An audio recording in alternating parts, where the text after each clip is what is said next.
உதவி மருத்துவ கல்வி இயக்குநராக இருந்த 12வது வகுப்பிலே மாணவர்கள் பெற்ற மதிப்பெண் அடிப்படையிலே மருத்துவ கல்லூரிகளில் இடம் வழங்கிய குழுவில் இடம்பெற்ற ஐயா மருத்துவர் அறிவழகன் அவர்கள் இப்போது கண்டன உரை ஆற்றுவார். நான் பேச இலக்கு கொண்டது தமிழக முதல்வர் மதிப்புக்குரிய விஜய் ஜோசப் அவர்கள். இரண்டாவது 34.5% அவருக்கு வாக்களித்த இளம் தலைமுறையினர். இந்த 2 பேரும் தான் எனக்கு நோக்கம். அவர்களை பற்றி தான் நான் பேசுறேன். சரியா? பெயர் அறிவழகன், மருத்துவன், அரசு மருத்துவமனையிலே 10 வருடங்கள் ஜிஹெச் ராஜீவ்காந்தி மருத்துவமனையிலே பணிபுரிந்தவன். அதற்கு பிறகு டெபுட்டி டைரக்டர் மெடிக்கல் எஜுகேஷன்ல டெபுட்டி டைரக்டர் இருந்து ரிட்டையர் ஆனவன். 13, 14, 15ல +2 மார்க்கை வச்சு MBBS செலக்ட் பண்ணுங்கிற ஒரு மகிழ்ச்சியோட உங்களை சந்திக்க விரும்புறேன். 2013, 14, 17 அந்த உருவாய் மாநிலத்திலே இருந்தது. பறித்து கொண்டார்கள் பாவிகள் காங்கிரஸ், பிஜேபி. நமக்கு அவர்கள் உரிமையை தரமாட்டார்கள். உரிமை 2013, 14, 15லே நான் +2 மார்க்கை வைத்து நான் தேர்வு செய்தவன். அது நமது உரிமை. அதை நாம் மீட்டெடுக்க வேண்டும். அது யார் கையில் உள்ளது? தமிழக முதல்வர் மதிப்புக்குரிய திரு ஜோசப் அவர்கள் கையிலே உள்ளது. அவர் ஏற்கனவே வாக்குறுதி தந்து விட்டார். நீட்டை ஒழித்து விடுவேன்.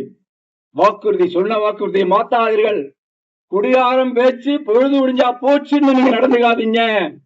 Please listen to the youngsters. எங்களது இளம் தமிழர்களின் எதிர்காலத்தை பாழடிக்காதீர்கள். காங்கிரஸ் கட்சியின் மீதும் பிஜேபியின் மீதும் நீங்கள் போடாதீர்கள். இன்னும் 1 மாதம் நீங்கள் நிறுத்தவில்லை என்று போராடினாலும் அது நடக்காது. அது நமது உரிமையை நாம் மீட்டெடுக்க வேண்டும். 2013, 14, 15லே +2 மார்க்கை வைத்து MBBS செலக்ட் செய்தவன் என்ற ஒரு அடிப்படையிலே நான் உங்களிடம் பேசுகிறேன். அதை நாம் மீட்டெடுக்க வேண்டும். அது இங்குள்ள இளைஞர்கள் கையில் தான் உள்ளது. மானமுள்ள போராளிகள் நீங்கள் நிச்சயம் அதில் பங்கெடுத்துக் கொண்டு நடந்து கொண்டிருக்கிறீர்கள், வாழ்த்துகிறீர்கள். மிச்சமுள்ள 34.5 விழுக்காடு ஓட்டு போட்டு முதலமைச்சராக்கிய ஜோசப் விஜய் முதலமைச்சராக்கிய இளம் தமிழர்களே, உங்கள் முதலமைச்சரை கேளுங்கள். முதலமைச்சரால் முடியும். 2013, 14லே முன்னாள் அம்மையார் ஆட்சியிலே இது நடந்ததுதான். இது ஒன்று புதிதல்ல. அதை நீங்கள் செய்யலாம். தைரியம் இருந்தால் செய்யலாம். ஆனால் ஒரே சூரியனால் செய்ய முடியாது. இரட்டை இலையால் செய்ய முடியாது. விசிலுக்கு ஒரு வாய்ப்பு கிடைத்திருக்கிறது. முடிந்தால் செய்யுங்கள். இல்லாவிட்டால் 2029லே பாராளுமன்றத்திலே 40 விவசாயிகளை அனுப்பினீர்களானால் +2 மார்க்கை வைத்து MBBS நாம் செய்யலாம். மக்களே, 34.5 விழுக்காடு ஓட்டு போட்டு முதலமைச்சராக்கிய விஜயை கேளுங்கள். இளம் தமிழர்களே கேளுங்கள், கேளுங்கள். தமிழ்நாடு பூராக கேளுங்கள். எல்லோரும் போராடுங்கள். உங்கள் உரிமையை நீங்களே மீட்டெடுங்கள். மோடி தரமாட்டார். எல்லாரும் போராடுங்கள். வாழ தமிழ். தாரை குட்டி சீமானின் புரட்சிகர வணக்கங்கள். தமிழ்நாட்டில் அண்ணன் செந்தமிழன் சீமானின் தமிழ் தேசிய மாணவர் படை பெருந்திரளாக கூடி இங்கே கண்டன ஆர்ப்பாட்டத்தை முன்னெடுத்துக் கொண்டிருக்கின்றது. நாம் தமிழர் பிள்ளைகள் என்பவர் யார்? வாளுக்கு அழாத குழந்தை, கல்விக்கு ஏங்காத மாணவன், வேலைக்கு அலையாத இளைஞன். இதுதான் என் கனவு இந்தியா என்ற பகத்சிங்கின் கனவை நினைவாக்க வந்த ஒப்பற்ற புரட்சியாளர்கள் நாம் தமிழர் மாணவர் பாசறை பிள்ளைகள். நீட் என்ற தேர்வு தமிழகத்திற்கு அமல்படுத்துகின்ற வரை அனைத்தும் சரியாகத்தான் போய்கொண்டிருந்தது. தமிழகத்திலே 12 ஆண்டுகள் கஷ்டப்பட்டு 10ஆம் வகுப்பு வரை தன்னுடைய கல்வியை முடித்து பிறகு 11 மற்றும் 12ஆம் வகுப்பில் இரவு முழுவதும் கண்களை விழித்து படித்து தங்களுடைய மதிப்பெண்களை அதிகமாக எடுத்து நிரூபித்தால் மருத்துவம் படிக்க வேண்டும் என்று தங்களுடைய லட்சியம் கனவாக வைத்திருக்கின்ற மாணவர்களின் கனவை சிதைத்துக் கொண்டிருப்பது எந்த வகையில் நியாயம்? என் அக்கா அனிதா இறந்தார், என் அண்ணன் சுரேஷ் இறந்தார். ஒன்றிய அரசே செவிசாய். இன்னும் எத்தனை பிணங்கள் வேண்டும் உங்களுக்கு? பிணங்களை கொடுத்தால்தான் நீங்கள் நீட் தேர்வை ரத்து செய்வீர்களே. ஆனால் இங்கே கூடியிருக்கும் மாணவர் பாசறை எங்களுடைய பிணங்களை எடுத்துக் கொள்ளுங்கள். எங்களின் பெயரை வரலாறு பதிவு செய்யட்டும். அடுத்த தலைமுறை பிள்ளைகள் சீமானின் மாணவர் படை தமிழர்களுக்காக தங்களுடைய உயிரை தியாகம் செய்தார்கள் என்று அடுத்த தலைமுறை பிள்ளைகள் படிக்கட்டும். அன்பினிய தமிழ்நாட்டு மக்களே, நீங்கள் ஆக சிறந்த ஆட்சியை தமிழ்நாட்டிலே நிறுவிவிட்டீர்கள். ரோட்டின் ஓரத்திலே போட்ட நாம் தமிழர் பிள்ளைகள் மக்களுக்காக இங்கே நின்று ஜனநாயகத்தை காப்பாற்ற கத்திக் கொண்டிருக்கின்றது. ஆனால் நீங்கள் வாக்களித்து அதிகார கட்டளையிலே அமர வைத்த தமிழக வெற்றி கழக தொண்டர்களும் அமைச்சர்களும் சட்டமன்ற உறுப்பினர்களும் ஜனநாயகன் படத்தை பார்த்து கண்ணீர் சிந்திக் கொண்டிருக்கிறார்கள் என்றால் எப்படிப்பட்டவர்களுக்கு நீங்கள் வாக்கு செலுத்தி இருக்கிறீர்கள் என்பதை நீங்கள் யோசித்து பார்க்க வேண்டும். இது கூட பரவாயில்ல, கேவலம் ஈரோட்டு ஈர வெங்காயத்தை கொள்ளை தலைவரா வச்சுட்டு ஜனநாயகன் படம் நல்லா ஓடணும்னு கோழியோட கழுத்தை அறுத்து முதலமைச்சர் பதாதைக்கு ரத்த வலி கொடுக்கிற ஈழ கூட்டத்துல சிக்கிட்டு நாங்களும் அல்லாத பாடுபட்டு இருக்கோம்.